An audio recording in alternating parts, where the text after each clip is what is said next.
Good day, everyone, especially to our instructor, Professor Ezra Carl Medio. We are the Group 6, and for today's video presentation, we will be going to about our topic, and this will include the objectives of the report, and at the end of the presentation, the student may be able to identify the behavioral models of learning in organizations and recognize the social and cognitive theories of learning, and also may be aware of the goal setting at work and have an understanding about the performance of a K construction and also the performance feedback, and can absorb the 360-degree feedback and the rewarding performance, and lastly, by correcting poor performance. And now, let's jump into our report. Behavior model of learning in an organization. So what is learning? Learning defined as an individual reacts to any situation or responds to instructions in a particular fashion, which is caused due to learning. Moreover, learning is a lifelong process in which how behavior are acquired, or the theories of learning. The behavioristic learning, which is covered by a classical conditioning and the operant conditioning. The second one is the cognitive learning. The third one is the social learning. So first, I will elaborate about what is the classical conditioning theory. It is defined as the formation of S-R link, which is the stimulus and response through repeated pairing of conditioned stimulus with an unconditioned stimulus. As an example, in an organization, there was a deep cleaning happening, and it was followed by a visit of the vice president of the company. So, all the workers started to working well, and they started to wearing the uniforms properly and do everything nicely. So, next time, even the vice president didn't visit, and there was a deep cleaning in the factory, so the workers starts along now and doing well at work, and they also following the standards at work. So this has happened when after the conditioning operated, even if the vice president didn't come, so they already work well and start to adopt the rules and regulation of the company. So that is the example of a classical conditioning theory. Let's move on to operational conditioning theory. In this theory was proposed by B.F. Skinner. It is a method of learning that employ reward and punishment for behavior. And in this theory, there are 4 subparts. The first one is the positive reinforcement. The second is the negative reinforcement. The third is the positive punishment. And the fourth is the negative punishment. So in a positive reinforcement, it is adding something valuable or desirable. So if an employee in an organization works well at work, then she will get a reward or receive a reward from the manager, and then she is happy and feel motivated to put all his or her effort at work. And then the negative punishment, which means avoiding something unpleasant. The third is the positive punishment, which is adding something and pleasant. And the fourth one is the negative punishment, which is removing something valued or desired. Second theory of learning is the cognitive learning theory, and it refers to an individual's thoughts, knowledge, and interpretation about oneself and his or her environment. And in this theory suggests that a person preserve and organize all information relating to the events that may occur in learning. And the last theory about learning is the social learning theory, and this refers to a theory that states that the people learn from both observation and desired experience and direct experience. By observing people around us, mostly from parents, teachers, peers, TV, we learn new behaviors. And in this theory was developed by Albert Bandura. Now let's move forward to the social cognitive theory. This theory is a combination theory of behaviorism and cognitive theories. So there are 5 assumptions of social cognitive theory, and the first one is to learn by observation. So by observing others, we learn from them by doing the right thing, or they will influence us. And the next one is to learning as a new internal behavior that may or may not be reflected in behavior. Third one is the cognitive processes in learning and motivation. Fourth one is the reciprocal causation, and the fifth one is the increasing self-regulation. And these self-regulations develop over time and helps learning. And these are the 3 ways to learn from others, from other individuals, or what we call as the role model. So first is the facilitation.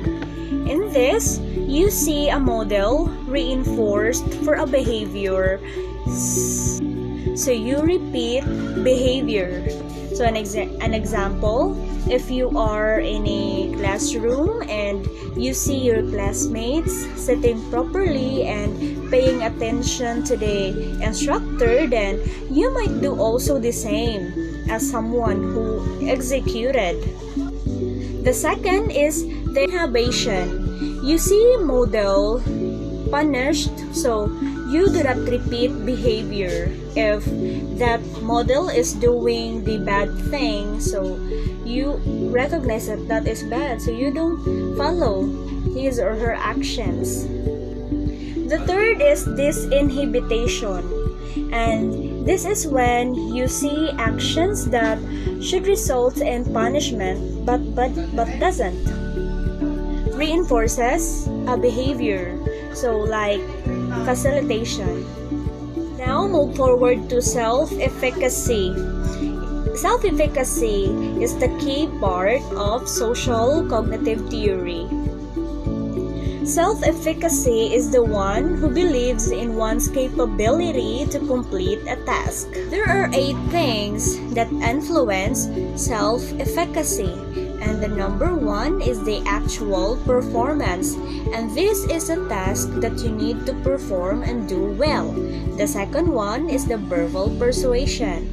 There is someone who cheering you and telling you that you can do it and possible that it may happen and achieve. Then the third one is the physiological factors such as sweating palms or racing heartbeats or sense of calm. Those help you determine to think you can do it or not. The fourth one is the vicarious experience, and these are models if we see someone announce and command to complete a task. The fifth one is the activity selection, which is whether you choose difficult or easy activities, what kind of goals or person sets. 6 is the effort and persistence. 7 is the goal set. And lastly, the achievement. You achieve a certain task if you give all your all to the work at hand. So let's continue. So I have here another concept of social cognitive theory, and this is the self-regulation. Self-regulation is the ability to control one's own actions, and this covers the 3 subtopics. And the first one is the forethought phase, which includes the goal setting, planning, motivation. The second is the performance phase, which is the self-control and the self-observation. This comes from within ourselves. And the third is the self-reflection. So we have to self-evaluation and reaction. And the benefits of this theory is the educational implications, and these are they promote learning through observation. Second is they describe the consequences of behavior, and they also teaches new behaviors through modeling, and it increases students' self-efficacy. And lastly, they encourage self-regulation. And now I will give to Ms. Hines for the further information about our report. Good afternoon, everyone. Let me discuss about the topic. First is setting goals at work, then performance a key construction, and performance feedback. First is setting goals at work. Setting goals at work is an interesting balancing act. On one hand, your workplace goals must support the company mission. Here are 10 things to keep in mind before setting goals at work and filling out that goals sheet. First is get clarity on your team's structure. Number 2 is talk to your boss. What can you do to make their job easier and make them look good?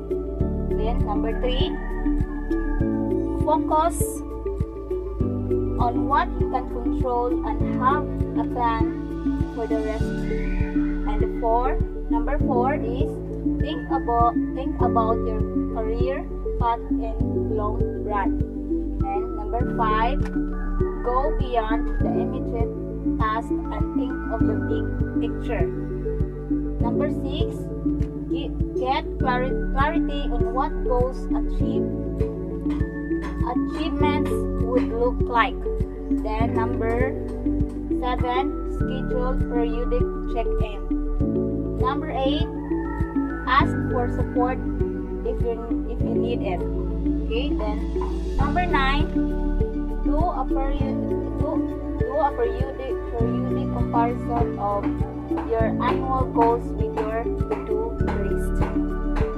Number 10, track your accomplishment. First is the meaning of number 1, get clarity on your team structure is first thing first. You must understand the function and interrelationship of your team in order to set workplace goals that will make your team more productive and helpful to the rest of the organization. Number 2 is talk to your boss. What can you do to make their job easier and make them look good? The meaning is no matter what your job description says, your job is really all about making your manager's life easier. Think of it as an opportunity to be of service. Then number 3 is for every workplace goals, there are factors you can control and factors that are out of your hand. Be clear on the distinction and have a plan for what to do if the out of your control factors don't line up.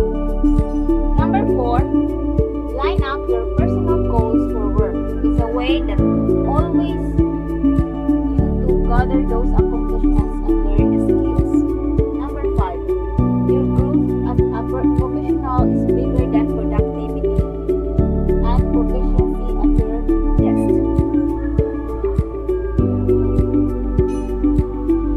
Career progression often requires a broad scope of skills and experiences.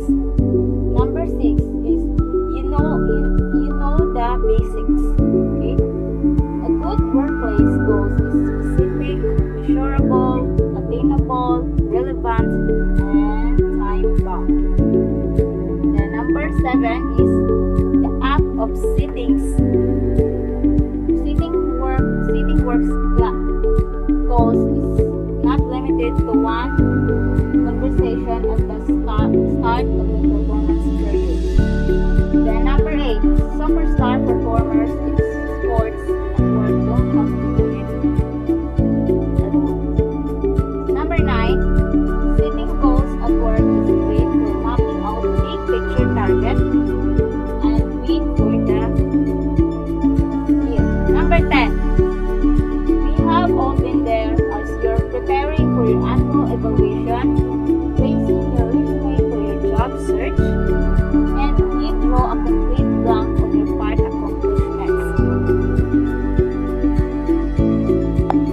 Okay, let's continue.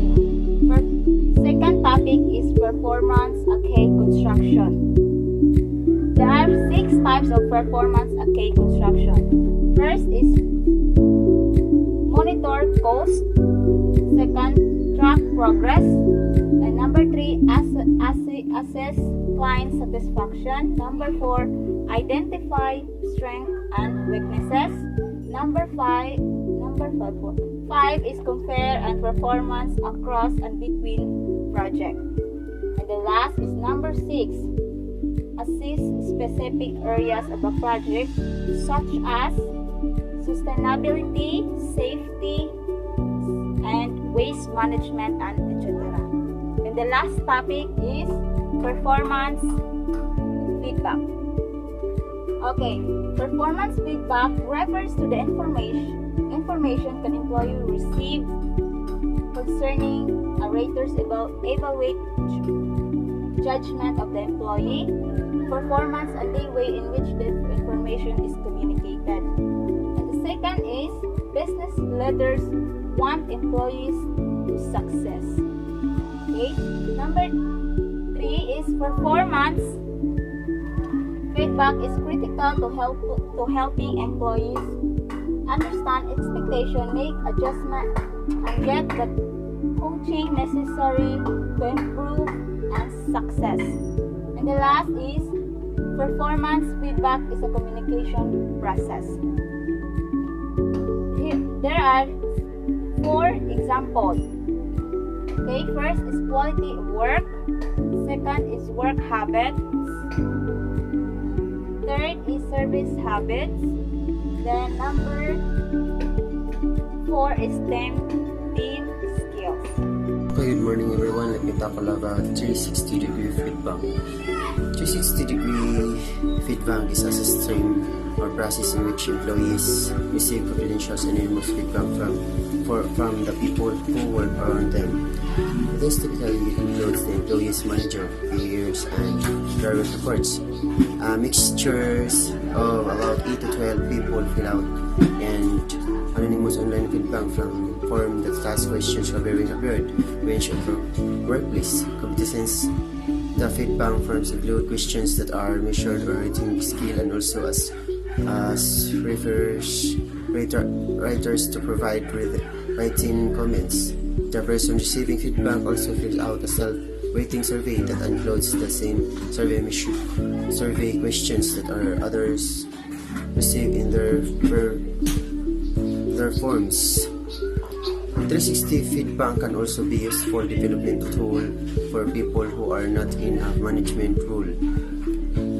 Strictly speaking, a non-manager 360 assessment is not measuring feedback from 360 degrees since there are direct reports, but the same principles still apply. 360 Feedback for non-manager is useful to help people be more effective in their current roles and also help them understand that areas they should focus on if they want to move into management role. How is 360-degree feedback used?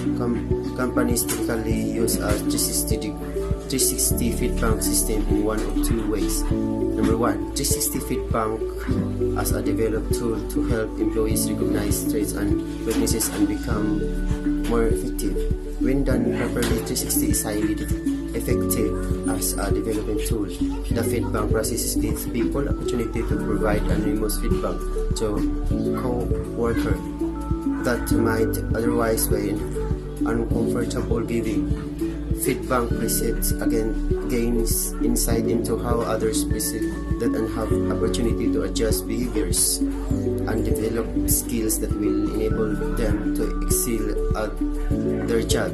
Number two, 360 feedback as a official tool to measure employee performance using a 360 degrees feedback system for performance. Official is a common practice, but not always a good idea. It is difficult to prepare structure as 360 feedback process that creates an atmosphere of trust when you use 360 evaluation to measure performance. Moreover, 360 feedback focuses on behavior and competences for their own basic skill. What are 360 feedback survey measures? 360 feedback measures behaviors and competencies. 360 assessment provide feedback on how the receive an employee. Number 3, 360 feedback address skills such as listening, planning, and goal setting. Number 4, at 360 evaluations focuses on subjective areas such as teamwork, characters, and leadership effectiveness. What 360 feedback surveys do not assess? Number 1, 360 feedback is not a way to measure employee performance objective MBOS. 360 feedback is not a way to determine whether an employee is meeting basic job requirements. Number 3, 360 feedback is not focused on basic technical or job specific skills. Number 4, 360 feedback should not be used to measure strictly activities such as attendance, sales, quotas, etc. Then your topic, rewarding performance, people's responsibility and appreciations, which is one of the main benefits rewarding performance, especially when it comes to employees in the work. Because of that, rewarding employees who stand out and perform regularly can provide a variety of benefits for your overall business. The next topic is about managing poor performance. In this post, I discuss to manage poor performance at work. There is no doubt that many employees' performance can be one of the most challenging parts of any manager's role.